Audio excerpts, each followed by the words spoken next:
Hello. Hello, everyone out there. I'm Brian Sapinski, along with Paul Williams down there in the corner, representing Lost Silver Productions, and we're doing a still brief special live edition of the Game Show Talking Fun Lightning Round. I'll explain in a couple of minutes as we go into this as to why exactly Paul and myself are doing this live. It pretty much has to do with events of last night, but let's get to the our usual news of the week as we normally do. Now, the only thing I can't do with this is I can't do the little ding cards like I like I have in the pre-recorded video. So we'll have to figure that out one day, Paul. We'll have to figure out how to insert those into this, right? Yeah. Okay, wait. Let's go on to the business at hand. We are now officially 3 weeks into the new fall season, and now that means for our different shows, the ratings are starting to come in from the past couple of weeks, and that includes for the syndicated market. Now, as we are well familiar, we know what the big three are in the fields right now. You've got Family Feud fighting with Wheel of Fortune for the top spot, and Jeopardy sitting in a close behind, but obviously very comfortable third. But the big news right now has to do with one of the two laggers, and that has to be Who Wants to Be a Millionaire. A lot of people thought we weren't going to get to a new season, but in spite of Chris Harrison doing whatever it is that he could, mostly because of a lot of key time slots lost. But they got a couple back this year, including, and I didn't realize this when I first reported about it a couple weeks ago, that we have the 2 o'clock time slot in the afternoon, not just 1:35 in the morning. So we've got a double run, and it's been helping in a couple of markets because now the ratings, which have been sitting at 1.3 forever and ever all last year, now they're up to a 1.6. And hopefully the ratings will continue to grow from there and Millionaire can continue to survive. Maybe, Paul, you think maybe the Vegas vibe is doing them good?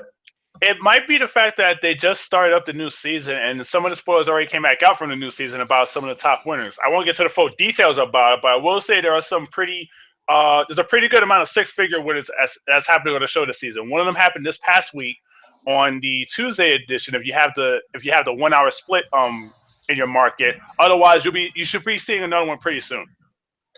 Yeah, it's true.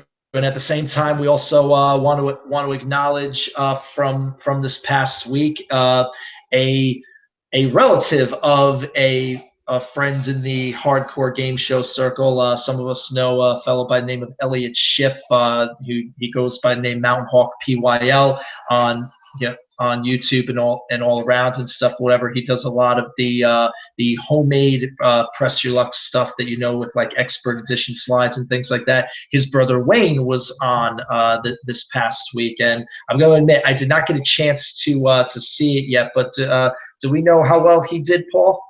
I don't have the exact figures in front of me, but I can probably find out by the time we go back for our regular live podcast. That's fine. Yes, hi, Brian. Okay, all right. Okay, well, we'll check that as we go through here. All right. The next item, another big thing coming to September, and for this one we momentarily go across the ponds. Now I know that the UK doesn't play their seasons, or as they call them, series, the way that we do. However, Like you're recording this? yes, of course, yeah. So, but they hit a big milestone this week for themselves with the classic quizzer, the Chase, which we still miss here at GSN. You should bring it back and bring it back quick. I don't care what kind of demographics you're looking for. But anyway, over in the UK, they just hit show number 1,000. Yes, thank you. Okay, you go over there for a second. All right, I got to do this fast. This is supposed to be only 10 minutes. Come on. Chocolate. They just hit show number. Chocolate. All right, come on, enough. They just hit show number 1,000 this past Thursday on the 29th, or they aired show number 1,000, and they celebrate in a special way by having a special contest where that day's team of four got to face all five of the current chasers. Each one faced a different chaser individually during the main rounds, and then the team faced the fifth and final chaser for the big chase. Yeah, how you like that idea? I kind of like that idea. I kind of think that might be more than just a regular anniversary thing. You might be seeing that happen more often, or maybe on the next milestone probably, if they follow the usual, it'll probably be on the 25th, 100th episode if they go that far. So maybe in another 7.5 years we'll get that far. I would at least think do it at 1500 or maybe at Christmas time or something like that. Those would seem the most appropriate times or whatever, or at least to me. So right. Yeah. So, hopefully, if anything, if it hasn't if somebody hasn't put it up already on YouTube, hopefully it'll be up there soon. So, search the tube and be on the lookout for that, folks. Okay. Next item this week. A lot of us out. If you like it, you could do the game. Yeah, you stop it. Okay. Here, give one ding. Ding. Okay, thank you. Next article. There we go. we managed to do it somehow. All right. Stepping into the world of reality TV for a moment, there are a lot of us that are still kind of missing the science fiction experiment show MythBusters since it left Discovery Channel after a 14-year run. Earlier this year. Now, it was, of course, announced during that finale that the show was going to continue. We'll talk about it later. I gotta finish this. All right. That's that weird show you watch?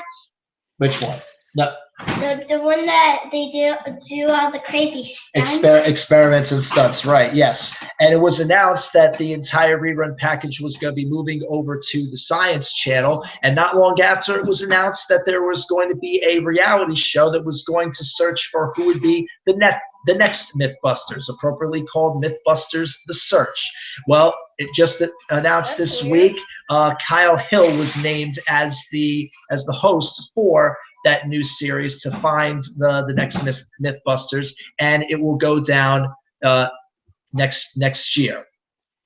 To be fair, this isn't really moving over to a new network as it is just moving over to another network owned by Discovery Channel. So Science Network is, of course, the sister station to Discovery. But I think it's okay.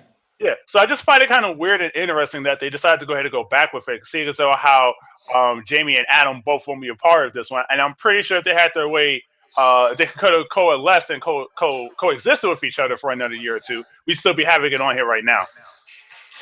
That seems true, yeah. But I think what it really comes down to is the fact that, I mean, other than that, it's been an institution, and even for 14 years, yeah, it does come down to a thing that nobody wanted to see this end. There's more questions, and there's always going to be more questions that people want to answer about that stuff. So it's a good thing that it's going to keep going, and I'll bet you anything when the new series does start, we'll probably see at least one of them drop, or even some of the old build team drop in every now and again. I can only imagine. So right. But that's for new stuff that will start next year. Let's come back to the here and now, and again the new seasons. And the biggest news to come out of the new seasons from the syndicated market has to come from the Worlds of Jeopardy. And this is the reason why we're doing this live now, because as I was preparing finalizing the articles to do our normal prepackaged video yesterday, we were in the midst of having Jeopardy's episode last night airing with Seth Wilson going for win number 10, and he succeeded in doing it. And with that win, he now becomes only the 6th person in Jeopardy's history during the unlimited victory run to officially reach the 10-win mark. Now winning, I believe the figure was he up to now 260 something, I believe? It was either 231 or 261, I forget. Because I think he's up to that mark. So we'll see where it is that he plays out here. All right, but the thing now, the question is how far is it? Can we will we see him go? Will he needs one more win to tie Arthur Chu, and then and 3 more for Seth Jackson after that, and then we start to head into the elite territory. Let's make a fast prediction. How far is he getting? I'll go ahead. It's really not that hard or difficult to say, so I'll probably say 25 episodes maybe. Oh, so you think he's gonna pass Julia Collins and become the number 2? Possibly. I'll give him at least to 15. No, this is not for that one. No, go over there.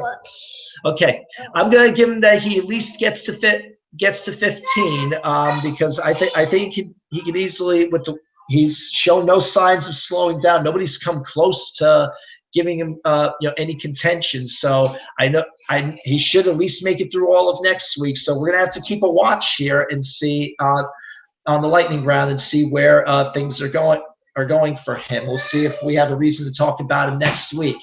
So, anybody, any of you watching out there that want to make your predictions, leave a comment in the below, and let's see where it goes. But now, to close out for this week, we want to start now with the new season. We want to get a new feature going if we can help it in an attempt to keep up with the live shows. And that is that with new seasons come new horrible answers. Some mostly funny, others just plain bad. And we've got 2 candidates this week. First, while we're talking about Jeopardy, let's talk about last night's Seth Wilson win and one bad answer that came from one of his opponents in the subject of oot and a boots. All the correct answers ending in OOT, and this was the $800 clue. As Paul gives the clue. The clue was an Australian marsupial. To which one of his opponents buzzed in.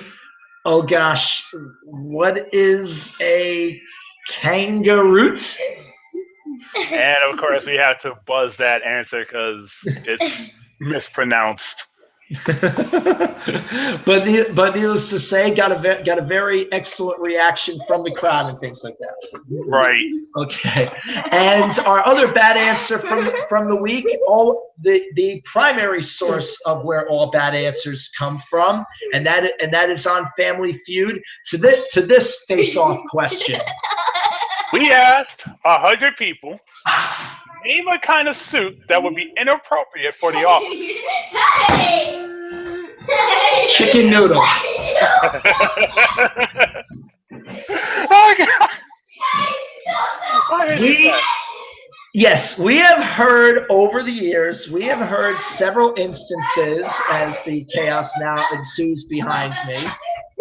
Could you keep it cool for a second? Remember when enough. Come on. I gotta stop. Come on. All right.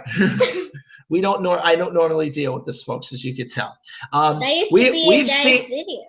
We of course have seen several times where bad answers were stemmed from mishearings and mispronunciations, but I think this one might stick for a little while. But could you possibly imagine anybody actually crafting a chicken noodle suit? You like a sample? You give them time, somebody will find a way. You give them time. I'm sure. I can only imagine, and we shall see where that goes. Not right now. And so those are our bad answers of the week. You can find and those are absolutely true. You can find. I know the clips exist both on Family Feud's Facebook page, and somebody has already put up a clip of the kangaroo clue up on YouTube. So it is out and about there. Go find it. And those of you watching, as we go from week to week, if you've got a candidate for bad answer of the week before we get there, leave a comment in this video. We'll make sure to look it up, and if we like it, we'll mention it on next week's lightning rounds or on our live podcast, whatever it is that they come up. And hopefully we'll have more of those crazy things coming about. And in the meantime, you guys know what to do here. If you like this lightning round, if you like Game Show Talking Fun and all of our other stuff, please make sure to like, share, and subscribe. This video, put in the comment, leave your comments below. And at the same time, go like us over on Facebook at facebook.com/LostSilverProductions, and over at patreon.com/LostSilver. Help us out, donate to the cause. Help us with our convention game shows. And as I think you just told me earlier today, Paul, we'd like to amp up the our podcasting abilities here or whatever, if we have the money to do that, we will definitely pursue that option. Yes. Right. Yeah, but we're definitely looking into more options. Yes, but some of them we're gonna need the funds in order to be able to do it. So help us out, and we'll hook you up with some stuff, whatever. And we're thinking about some new swag as well. We want to have a lot of options for you guys to be able to spread the Lost Silver Productions name. In the meantime, help us with the word of mouth. That as Peter Tamarkin used to say, if you like this show, tell a friend. If not, keep it to yourself. Until then, for Paul Williams and all the rest of us here at Lost Silver Productions, my name is Brian Sapinski, and you have survived the lightning rounds. And remember, if it's game shows in reality, it's here on Game Show Talking Fun. Take care. We'll see you soon. Take care, guys.